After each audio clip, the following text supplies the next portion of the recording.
Hello बच्चों, आज की इस वीडियो में हम बात करने वाले हैं एक बहुत इंपॉर्टेंट टॉपिक के बारे में जिसका नाम है स्पर्मेटोजेनेसिस यानी कि शुक्र जनन। ठीक है, तो नरों में होने वाली इस प्रक्रिया से क्या होता है, शुक्राणु का निर्माण होता है। ठीक है, ये वयस्क के बाद प्रारंभ होता है, मतलब आप जब यौवनारंभ में प्रवेश करते हैं 14 साल बाद, तो उस टाइम पर ये शुक्र जनन आपका स्टार्ट होता है और ये सेमनीफेरस ट्यूब्यूल्स में होता है। ठीक है, सेमनीफेरस ट्यूब्यूल्स क्या होती हैं ये मैं आपको पहले ही बता चुका हूँ। ठीक है, एक शुक्राणु का निर्माण लगभग 74 डेज में पूर्ण होता है। कितने दिनों में पूरा होता है? 74 दिनों में। और प्रतिदिन लगभग 10 की घात 9 शुक्राणु बनते हैं। देखिए, 10 की पावर 9 शुक्राणु मतलब है कि मिलियंस में आपके शुक्राणु पर डे बन रहे हैं। ठीक है, लेकिन एक शुक्राणु का परिपक्वन लगभग 74 दिनों में पूर्ण होता है। मतलब जो आपका आज शुक्राणु बना है ना, वो नेक्स्ट 2 महीने से ज़्यादा है ना टाइम ले लेगा परिपक्व है यानी कि मैच्योर शुक्राणु बनने में। ठीक है, तो इसका प्रोसेस अपन समझते हैं इस फ्लो चार्ट के द्वारा, बहुत इजी है। ठीक है, देखिए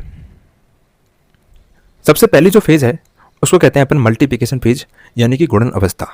इसमें क्या होता है कि एक द्विगुणित कोशिका होती है जिसका नाम है प्राइमरी जर्म सेल, है ना।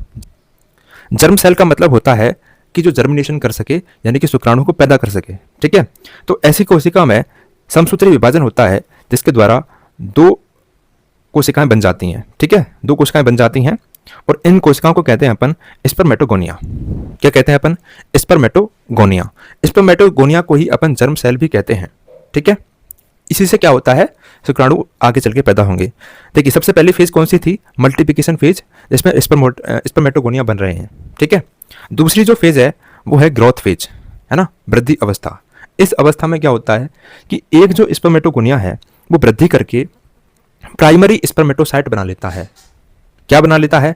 प्राइमरी स्पर्मेटोसाइट बना लेता है। मतलब साइज में बढ़ जाएगा, है ना, आकार में बढ़ जाएगा वृद्धि करके। अब प्राइमरी स्पर्मेटोसाइट में क्या होगा? अर्धसूत्री विभाजन होता है। क्या होता है? अर्धसूत्री विभाजन होता है। ठीक है, और अर्धसूत्री विभाजन से क्या होता है?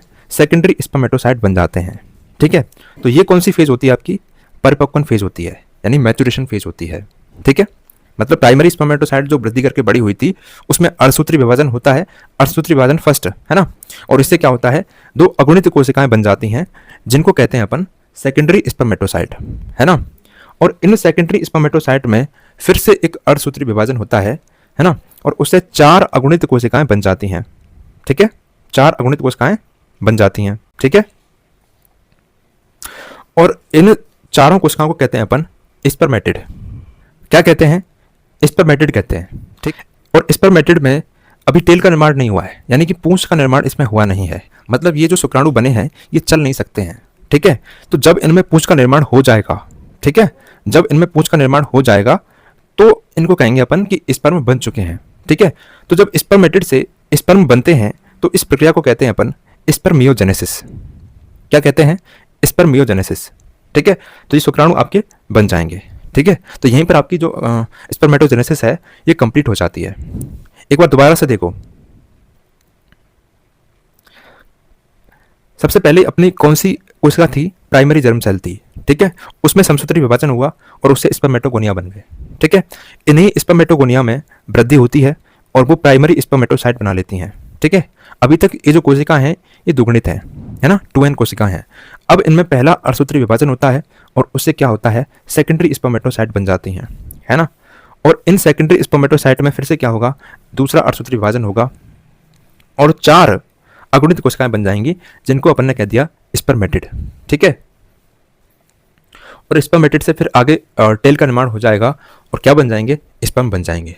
तो एक स्पर्मेटोगोनिया से कितने स्पर्म बन चुके हैं? 4 स्पर्म बन चुके हैं। ठीक है, तो अगर आपकी 10 स्पर्मेटोगोनिया है तो उनसे कितने शुक्राणु बन जाएंगे? 40। ठीक है, देखिए वृषण में अपरिपक्व स्पर्मेटोगोनिया शुक्र जनन द्वारा शुक्राणु उत्पन्न करती है। ठीक है, जो किशोरावस्था के समय शुरू होता है। ठीक है, और यहाँ पर मैंने आपको कोई स्टेप नहीं लिखे हैं, यहाँ पर कुछ ये नाम है आपके। ठीक है, इसलिए मैंने यहाँ पर नोट में डाले हुए हैं, ये कोई स्टेप नहीं है आपके। ठीक है, पहला नाम है आपका स्पर्मेटोजेनेसिस। ये क्वेश्चन पूछ लेते हैं कि स्पर्मेटोजेनेसिस क्या होता है, स्पर्मियोजेनेसिस क्या होता है, स्पर्मिएशन क्या होता है ना। तो बच्चों को कंफ्यूजन हो जाता है कि नाम है कौन कौन से। इसलिए मैंने यहाँ पर इनको लिख दिया है ना। प्रोसेस तो आपका वही है जो मैंने वहाँ पर समझाया था। देखिए, स्पर्मेटोजेनेसिस का मतलब होता है नर जनन कोशिका द्वारा युग्मक जनन। ठीक है, मैंने अभी आपको बताया था शुक्र जनन जो जिसको कहते हैं अपन, वही क्या है, स्पर्मेटोजेनेसिस है। ठीक है, ये जो पूरा आपने प्रोसेस समझा है ये स्पर्मेटोजेनेसिस का ही है। ठीक है, दूसरा जो नाम लिखा है मैंने वो है स्पर्मियोजेनेसिस। स्पर्मियोजेनेसिस क्या होता है, स्पर्मेटिड में जब टेल यानी कि पूंछ का निर्माण हो जाता है तो उससे स्पर्म बन जाते हैं। इस प्रक्रिया को कहते हैं अपन स्पर्मियोजेनेसिस, है ना। और एक होता है आपका स्पर्मिएशन। स्पर्मिएशन में क्या होता है, शुक्र जनन नलिकाओं से शुक्राणु मोचित होते हैं। ठीक है, और वो कहाँ पर चले जाते हैं, एपिडिडाइमिस में चले जाते हैं। यानी कि सेमनीफेरस ट्यूब्यूल से जो शुक्राणु बन चुके हैं, है ना, वो कहाँ पर जाएंगे फिर इकट्ठा होने के लिए, एपिडिडाइमिस में जाएंगे, है ना। और एपिडिडाइमिस में वो क्या हो जाएंगे, इकट्ठा हो जाएंगे। इसी प्रोसेस को क्या कहते हैं अपन, स्पर्मिएशन कहते हैं। देखिए, स्पर्मिएशन और इंसेमिनेशन में फर्क होता है। ठीक है, स्पर्मिएशन में क्या हो रहा है कि शुक्राणु बन करके एपिडिडाइमिस में जा रहे हैं इकट्ठा होने के लिए, लेकिन इंसेमिनेशन में क्या होता है कि शुक्राणु जो हमारे एपिडिडाइमिस में पड़े हैं, है ना, वो स्खलन के द्वारा मूत्र मार्ग से बाहर निकल जाते हैं, है ना, शरीर से बाहर निकल जाते हैं। उसको कहते हैं अपन इंसेमिनेशन यानी कि वीर्य सेचन। ठीक है, समझ में आ गया पूरा प्रोसेस स्पर्मेटोजेनेसिस का।